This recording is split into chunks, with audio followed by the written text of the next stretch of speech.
Tawheed is the belief that Allah is one and has no partners or associates in His Lordship, divinity, and His names and attributes. There are three main types of Tawheed: Tawheed-ur-Rububiyyah, Tawheed-ul-Uluhiyyah, Tawheed-ul-Asma, was-Sifat. Now, what is Tawheed-ur-Rububiyyah? Tawheed-ur-Rububiyyah is the belief that Allah is the one and only Lord of all creation and that He is in control of everything. The term comes from the Arabic word Rabb, which means Lord. Tawheed-ur-Rububiyyah means affirming that Allah is one and unique in His actions, such as Allah created and sustains all creation, Allah is the giver of life and death, Allah is the controller of all affairs, Allah is the provider of all things, Allah is the one who answers prayers. Allah is in control of all things. Allah is the one who brings benefits and causes harm. Allah is the one who decrees. And many more. A person's tawheed is not complete unless he affirms that Allah is the Lord, the one who is able to do whatever He wills, which also includes believing in the divine will and decree, al-Qadr, both good and bad.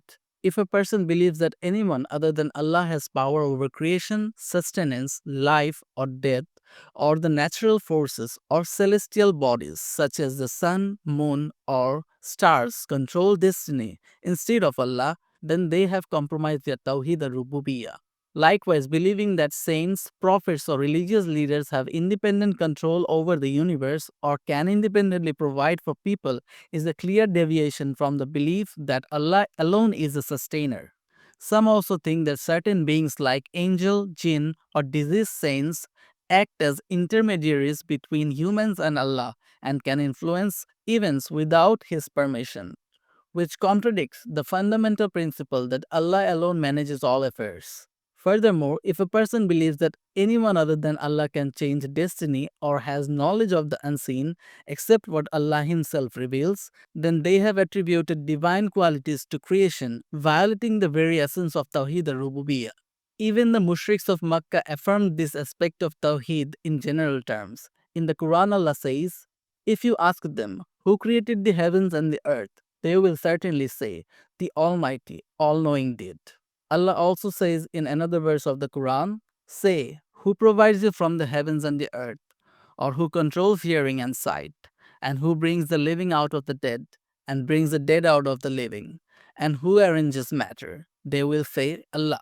So say, then will you not fear Him? Thus it is known that affirming the Lordship of Allah is not sufficient for a person to be a true Muslim. Rather, he must also affirm that which is implied by that, namely the oneness of the divinity of Allah, and they must devote their worship to Allah alone, which is the second type of Tawheed, Tawheed-ul-Uluhiyyah, and we are going to discuss that in the next episode. So if you found this video to be helpful, please consider giving it a thumbs up, subscribe to this channel, and also hit the bell icon. Until the next video, Assalamu alaikum.